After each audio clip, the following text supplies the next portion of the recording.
โหดดอก หมู่กำลังซึ่งตัวมาตัดบทมาจากไหนนี่น้องแม็กเจ้าฮู้อยู่บ่ข่าว กับบ่จักปานใดบ่ฮู้ ฮะบ่ฮู้ โดย ใช้ทั้งถ้วย น้องถ้วยสิพาป้าไปห้องหมอ ฮะอีแม่ โดย เป็นหยัง เพิ่นเป็นวินเพิ่นแบบเมื่อยจังน้อยแต่ไปเบิ่งธนาคารนี่แหล้วจัก เอาแล้วพี่น้องสร้างบัด ไปทุกคนโต คือหลายอันหลายแนวแท้นี่เนาะ แม่น ทั้งแม่กับทั้งนั่นบาดนี่พี่น้องเลยโอ้ยสำหรับผู้ช่วยแหละเพิ่นไปดีแล้วพี่น้องเนาะเพิ่นเสียแล้วน้องหลาก็นั่งพังรอข่าวพี่น้องมันสิออกมาเป็นแบบใดมันเป็นการฆาตกรรมแท้บ่เนาะสุดท้ายแล้วก็แม่นอีหลีพี่น้องแม่นอีหลีอันนี้ก็สมเชยได้พี่น้องที่เว้ามาก็ทางเฮาก็สมเชยทางเจ้าหน้าที่เนาะน้องดาวเนาะพี่น้องเอ้ย ทัน ชีวิตนี้เพราะว่าเฮาอยู่ใกล้นี่คือบ่ได้ยินเสียงหยังเนาะ แม่นเพราะว่า การถ้าว่าพิษกันบ่ต้องได้ยินเสียงจังซี่ได้พี่น้องหรือว่าตอนดึกเขานอนรับบ่เขาจะบ่ได้ยิน เอาอยู่ในเฮือนเนาะมันเป็นเฮือนก็มันบ่ได้ยิน บ่เกี่ยวเนาะ เขาถักเบ็ดยัง9 โมงยังคือบ่ได้ยินหยัง9 โมงแล้วนอนกัน บ่ โดย เคยเห็นแต่ในข่าวพี่น้องบ่ได้ว่ามาพ่อตัวจริงเฮือนใกล้ๆเด้อบ้านแห่งคัก คนเคยกินจกกินดิบนำกันว่าง่าย นอนแม่น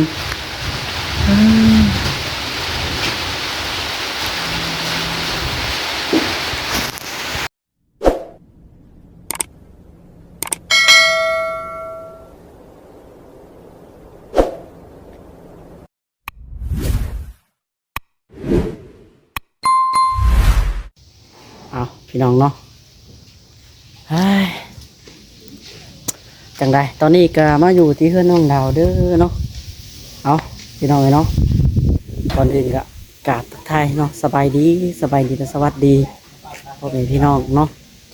เบิดสุขุสุขคนพี่น้องพบพ่อกับทานน้องดาวอีกคือเก่าเนาะเฮ้ยพี่น้องเนาะเข้ามาในก่อนฝนจะตกแล้วพี่น้องเลยเดี๋ยวน้องดาวขออนุญาต กดจรวดก่อนเนาะยันฟ้าแตกฟ้าดังพี่น้องตอนนี้ก็เนาะจักชิวาจังได้พี่น้องเอ้ยอยู่ที่เพื่อนน้องดาวเพิ่นนี่แหละเนาะมาหาทางน้องดาวเพิ่นก่อนพี่น้องเอ้ยบ่คิดว่าจะเกิดขึ้นกับทางผู้ช่วยเพิ่นเนาะน้องลาวเว้ามาแล้วก็จังไดพี่น้องคนลุกเลยตอนนี้ก็ได้เนาะคนลุกแบบเหตุการณ์นี้ฮะให้แห้งอะดีได้พี่น้องสะเทือนขวัญอะดีพี่น้องเนาะบ่คิดว่าสิเป็นแบบนี้นะพี่น้องน้องลาบ่คิดเชื่อเลยเนาะจังไดพี่น้องเนาะน้องลามาเล่าเหตุการณ์เนาะสู่ซีฟังแล้วก็มาถามไทยพี่น้องในเรื่องทางน้องดาวเพิ่นเนาะแต่น้องดาวเพิ่นโทรมาแจ้งบอกน้องลาอยู่เนาะว่าทางผู้ช่วยเพิ่นไปดีแล้วเด้อเหมือนว่าเนาะได้เสียชีวิตแล้วพี่น้องเนาะคักแน่อันนี้พี่น้องเนาะบ่แม่นจังได๋ถือว่าเสียเรียบร้อยเสียแบบกระทันหันได้พี่น้องเอ้ยเนาะน้องหลาก็เบิดคำสิว่าพี่น้องเอ้ยน้องหลาบ่คิดว่าเนาะ ทางสร้างพุทธเราสิกล้าเฮ็ดถึงขั้นนี้พี่น้องเนาะอันนี้ก็จังไดพี่น้องนั่นล่ะก็ตอนนี้ก็จับตัวได้แล้วเนาะผู้ที่กระทำผิดพี่น้องเนาะผู้ที่ทำให้ห่างกายเนาะห่างกายผู้ช่วยพี่น้องจนได้เสียชีวิตเนาะว่าขออนุญาตพี่น้องตุยคาเฮือนเลยตุยในเฮือนเลยเนาะทางเพิ่นก็น้ำตัวเอาไปเนาะเอาไปยันประสาทเรียบร้อยเพราะว่าตายแบบถือขาตกรรมพี่น้องถือขาตกรรมน้องลากะจักชีว่าจังไดพี่น้องเลยเนาะเห็นทางเจ้าหน้าที่เพิ่นพี่น้องเลยน้องลากะชมเชยทางเจ้าหน้าที่เพิ่นเวลาพี่น้องเลยตามเพิ่นทันเนาะผู้ที่กระทำให้ต่อกับผู้ช่วยเพิ่นพี่น้องเลยเนาะตามล่าจนทันแล้วพี่น้องน้องลาบ่น่าเชื่อเลยว่าทางพุทธเพิ่นจะเป็นคนแบบนี้พี่น้องเนาะก็คือแล้วพี่น้องเนาะสร้างพุทธเพิ่นเองเนาะเป็นผู้เฮ็ดเนาะกระทำผิดพี่น้องเลย น้องหลาบ่น่าเชื่อเลยว่าสิเป็นแบบนี้หั้นนะเนาะพอมาแล้วพี่น้องมันจะเทือนขวัญอะไรน้องหลาจนบ่กล้าไปแล้วพี่น้องนี่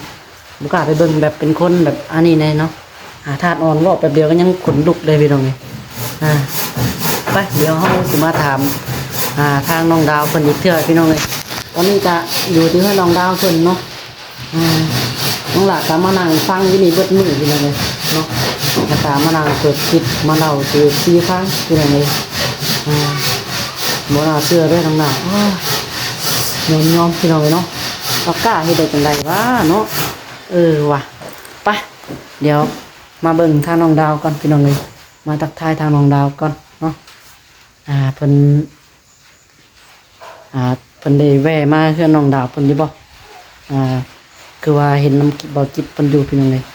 อาการเพิ่นเป็นจังใดเนาะ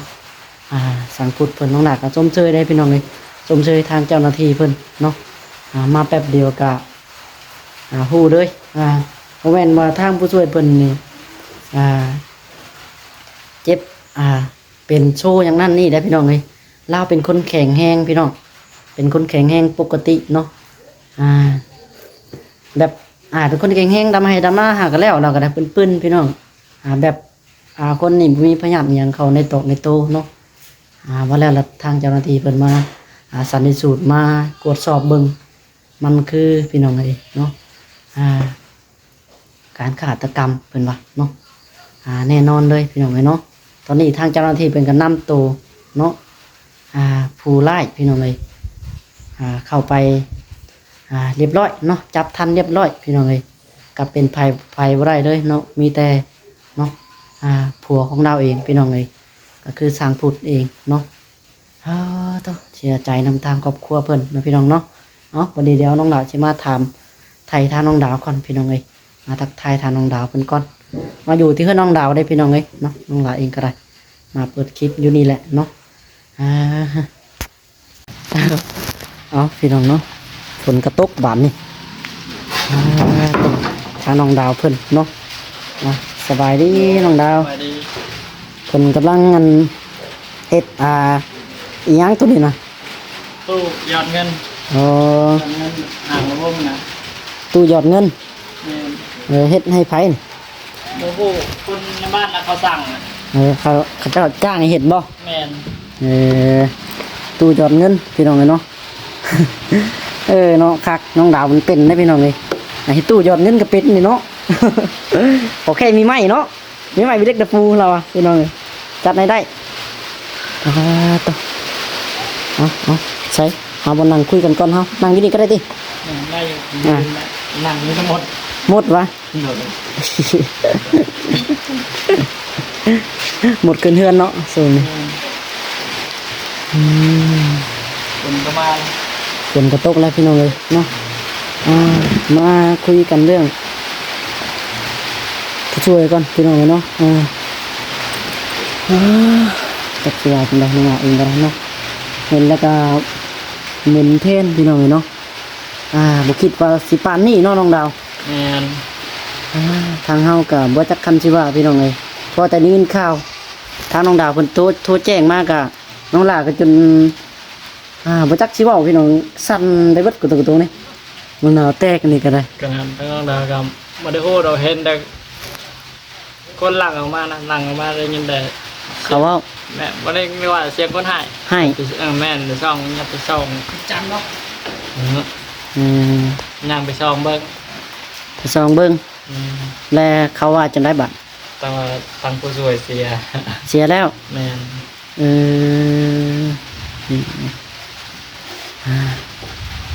และ สาเหตุตะกี้เนี่ยเพิ่นเป็นจังใดก็ตะกี้นะบ่น้องดาวอันทางเพิ่นมีการผิดเถียงกันบ่หรือว่าจังใด ทางซาตะกี้แบบเคยเห็นบ่เคยเห็นก็ แม่น เคยมีผิดเถียงกับผัวเพิ่นเองนั่นแหละ เคยเห็นอยู่เรื่อยดอกกับผัวเพิ่นน่ะผิดเถียงกัน พี่น้องเนาะสำหรับน้องหลากะจังไดพี่น้องผู้เฮือนใกล้เนาะอันนี้ก็เห็นอยู่เรื่อยๆแล้วพี่น้องแต่จังไดบ่คิดว่าสิฮอดถึงขั้นนี้เนาะ แม่น พี่น้องมันแบบ หดหู่ใจโพดเนาะ แม่ มันหู่ใจแบบโหดร้ายโพดนะพี่น้องมันโหดร้ายเกินมนุษย์มนาโพดว่ากะพอมาแล้วครับหมื่นแทนพี่น้องเอ้ย เป็นได้ยอดเงินหมดเรา อืม โอ้โหตัวว้าใหญ่โหดดอก หมู่กำลังซึ่งตัวมาตัดบดมาจากไหนนี่น้องแม็กเจ้าหู้อยู่บ่ข่าว กับโบจักปันไดบอก ฮะ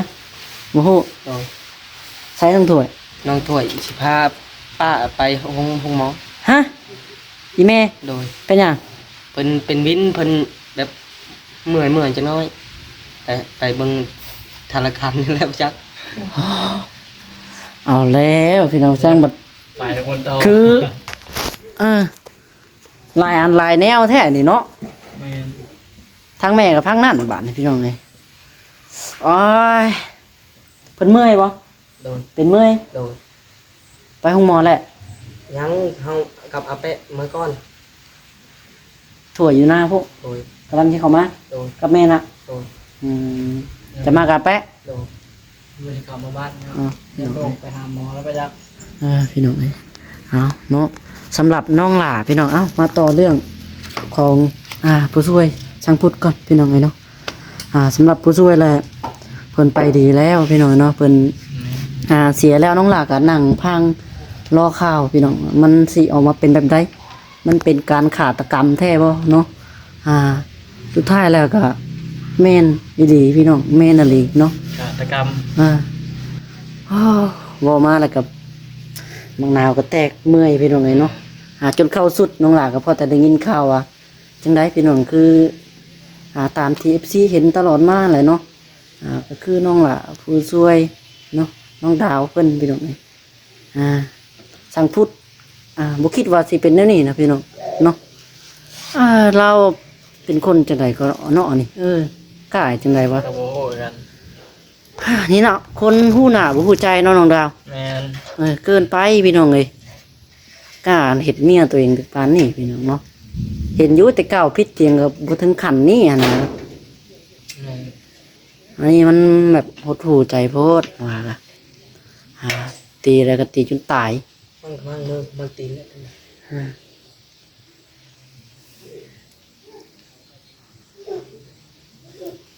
อันนี้ก็ส้มเชยได้พี่น้องที่เว้ามากอะบางเฮาก็ส้มเชยทางเจ้าหน้าที่เนาะน้องดาวเนาะ แม่น พี่น้องเลย ทัน มาแป๊บเดียวฮู้จัก โดย เพิ่นเอาไปเรียบร้อยน้องแม็กเลย โดย จับทันเรียบร้อยเพิ่นเอาไปแล้วตอนนี้เพิ่นเอาไปสืบสวนต่อเข้าไปพุ่นแหละนั่นได้ก็เพิ่นทันแล้วล่ะเนาะ นั่นเลย เพราะว่าภัยให้อันนี้ก็เข้าเบิดแล้วเด้เพิ่นสืบสวนอยู่นี่ก็เบิดมื้อเลยพี่น้องเอาแต่เช้าพุเนาะ เจ้า นี่แหละพี่น้องเอ้ยเนาะเฮ็ดคดีอย่างมันไปใส่บ่วิดดอก เจ้าสิเฮ็ดไปใดก็ย่ามันบ่วิดคดีนี่พี่น้องมันรุนแรงเกินไปฆาตกรรมเนาะ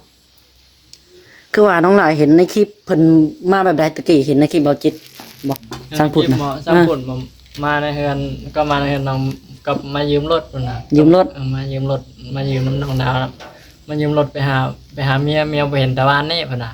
ก็ทั้งน้องดาวก็บ่ได้คิดอีหยังมากมายดอกก็เอารถให้เพิ่นเอารถให้เพิ่นไปแล้วก็เพิ่นขี่ออกนอกพุ่นแหละน้องเฮิงเติบเข้ามาก็เข้ามาไปเฮือนก็เพิ่นขี่มือเฮือนเพิ่นบัดนี้ก็ขี่มือเฮือนเพิ่นเอาก็ให้ทั้งน้องดาวก็เพิ่นเอิ้นที่น้องดาวก็มาเอาได้รถก็มาเอาอยู่เฮือนเพิ่นได้รถมาเลยก็มารถก็เพิ่นเอิ้นบอกให้มาเอาปานนั้นก็ขี่ออกไปอีกได้ก็เพิ่นขี่ออกไปมันเห็นคนหลังเข้ามาบัดนี้ ก็เห็นคนหลังเข้ามาแล้วได้ยินเสียงคนหายนะแล้วทั้งน้องดาวก็ย่างไปเบิ่งนะย่างไปเบิ่งว่าก็มันนี่ก็ทางผู้ช่วยเสียแล้ว เออ เพิ่นว่าก็เพิ่นว่าเองบ่เห็นเมียแต่ว่านี่เพิ่นน่ะทาง มันไปขาดบ่ได้เนาะมันบ่แม่นดอกพี่น้องเอ้ยญาติลาวเฮ็ดเองแหละอันนี้แหละเนาะทางลาวนั่นทางพุทธแหละพี่น้องทำให้เมียหลายเฮ็ดสร้างสถานการณ์ไปเนาะ แม่นเห็นว่าบ่เห็น เห็นว่าบ่เห็นนั่นในนี่เนาะมาแล้วเจ้าหน้าที่เพิ่นมาเพิ่นจับได้หลายท่านบัดเรียบร้อยพี่น้องท่านเรียบร้อยเนาะอันนี้ก็จังไดพี่น้องเอ้ยเนาะน้องหลาก็ยังบ่ฮู้ดอกเรื่องว่ามันต่อไปนะเรื่องเฮือนเรื่องชานบัดนี้แล้วเฮือนเรื่องชานก็อีตนเราอยู่พี่น้องบ่ได้อยู่ซ้ำเราเนาะ บัดนี้เรื่องเฮือนเรื่องซ่านเพิ่นสิอยู่ได้บ่หรือทางลูกเพิ่นสิอยู่ได้บ่หรือว่าเพิ่นสิหานั่นอันนี้มาหายาคูเพิ่นมาสู่อีกบ่หรือว่าแบบใดอันนี้ก็ให้ FC ท่าเบิ่งเนาะ มันตายไปเต้นต้องหาแนวหาญาปอยังมาสูดจังสิได้อยู่ได้ น้อย ไผอยู่ ทั้งนี้เฮือนทั้งเฮาแหละเนาะ ไผอยู่ เนาะดาว แม่น มันอยู่ใกล้เด้พี่น้องอยู่ใกล้แล้วก็จังได้มันแบบเสียไปนี่มันสยองเกินไปเนาะน้องดาว จะยองเพราะมันจะยองบ่อยู่ใกล้ก็แม่น มันสยองเกินไปนี่พี่น้องน้องหลาจนบ่กล้าไปเบิ่งได้ยินได้เขาเล่าตัวปากมาปากต่อปากมาหั่นนะว่าโอ้หน้าตานี่บ่ขออนุญาตได้พี่น้องเละเบิดเพิ่นว่าเนาะ แม่น หน้าแล้วก็แตกเบิดขมับแตกเบิดเนาะสุดท้ายก็ตามจับตัวจนได้พี่น้องท่านเนาะเฮ้ยเอาซะเนาะจังไดก็ขอบใจทั้งน้องดาวพี่น้องเนาะที่ให้คำสัมภาษณ์พี่น้องเอ้ยในการน้องแม็กพี่น้องเอ้ยก็สิได้ไปน้องทำแม่บ่จักพี่น้องทั้งแม่ก็เป็นวินตอนนี้กัน ยึดเนาะ น้องลาแปลกอยู่ได้เมื่อคืนนี่ได้เนาะจักย่านเพิ่นว่าตั้งแต่เมื่อคืนนี่บ่จักเนาะแต่คืนนี่พี่น้องเอ้ยเบิ่งจากเพิ่นเล่ามาศพการเสียชีวิตนี่เพราะว่าเฮาอยู่ใกล้นี่คือบ่ได้ยินเสียงหยังเนาะ แม่นเพราะว่า การถ้าว่าผิดกันมันต้องได้ยินเสียงจังซี่ได้พี่น้องหรือว่าตอนดึกเขานอนรับบ่มันจะบ่ได้ยิน เอาอยู่ในเฮือนเนาะมันเป็นเฮือนก็มันบ่ได้ยิน บ่เกี่ยวเนาะ เฮาทักเบ็ดยัง9:00นยังคือบ่ได้ยินหยัง9:00 นแล้วนอนกัน บ่ โดย ยันแบบว่าเฮามันอยู่ในมันบ่ได้ยินเนาะว่าแบบใดพี่น้อง ได้ เอ้ย ยินต่อ ความคำแต่เก่าเล่าพิษกันพิษอยู่ตลอดเฮากับไปเบิ่งไปหามได้พี่น้อง แม่น แต่ตอนนี้มันแบบจังไดเนาะบ่ได้ยินหยังเลยเนาะ บ่ได้ เออ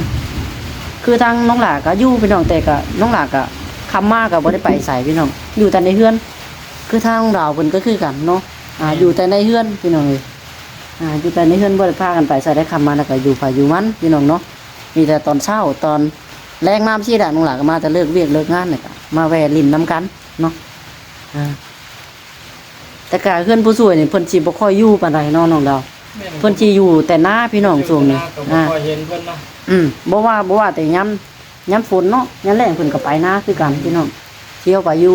เพราะว่าเฮือนเราก็ยังแม่นท่านได้เฮ็ดพิธีขึ้นบ่ ยัง ยังได้ดอกยังพี่น้องเฮือนก็ได้พอจะเฮ็ดแล้วยังท่านได้ขึ้นเฮือนขึ้นหยังซ้ำเนาะแต่เราก็จากไป โดยอนาถแบบนี้เลยพี่น้องเอ้ยเนาะ ต่อไปโดยบ่ได้บอกลาไผ นี่แหละคือคนเฮาว่าเขาเพิ่นว่าจังไดก็ตื่นมาเห็นหน้ากันยังว่ายังเนาะพี่น้องเอ้ยตื่นมาเห็นหน้ากันยังว่ายังว่าบ่ตายนะเว้าคำอันนี้แล้วพี่น้องเนาะเว้าคำถูกเลยก็ว่าแม่นเนาะ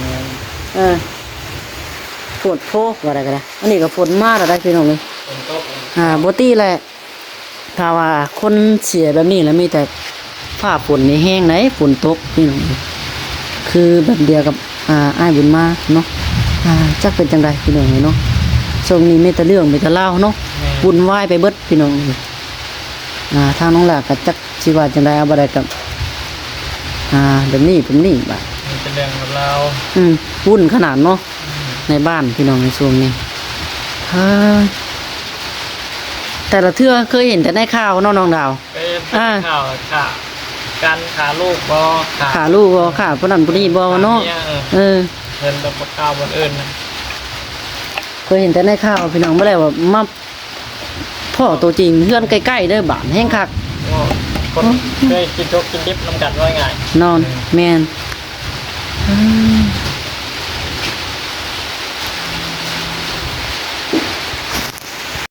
กินเนาะคำว่าก็คือเนาะคือทางเฮาผู้ช่วยก็เคยกินชุกกินดิบนำกันพี่น้องเอ้ยเนาะนี่ก็ทางน้องหลาก็บ่ได้ไปเด้พี่น้องบ่ได้ไปนำเพิ่นให้ทางพ่อเพิ่นไปให้ทางผู้ใหญ่เพิ่นนะให้ทางผู้ใหญ่เพิ่นไปเพราะว่าเฮาไปมันเด็กน้อยนะพี่น้องยันเพิ่นเอิ้นว่าขวัญอ่อนเนาะเด็กน้อยพี่น้องคือเฮานี่ไปบ่ได้มีแต่ผู้ใหญ่เพิ่นไปอันนี้ก็ได้จังไดก็เนาะขอแสดงความเสียใจนำครอบครัวเพิ่นพี่น้องเนาะเดี๋ยวสงสารแต่น้องไอ้ตอกไอ้ติ้มนะจักอยู่นำไผบาทนี่ บ่เพิ่นมาบ่ บ่เฒ่าอุที่พี่น้องน้อยนั่นก็ได้คำสั่งพุทธเพิ่นก็เอาไปแล้วเพิ่นเอาไปดำเนินคดีแล้วตามกฎหมายของเพิ่นเนาะโอเคได้อพี่น้องเด้อเดี๋ยวไว้พอกันคลิปหน้ามีแต่เราช่วยชี้ฟังสำนี้ไว้ก่อนเดี๋ยววันนั้นทางพ่อเพิ่นมาแล้วก็หาน้องหลาสิทายอัปเดตให้ FC เบิ่งอีกเทื่อเนาะมื้อแรงถ้าว่าฝนบ่ตกแห้งหั่นนะบ่มื้อแรงก็แม่นมื้ออื่นพี่น้องเนาะ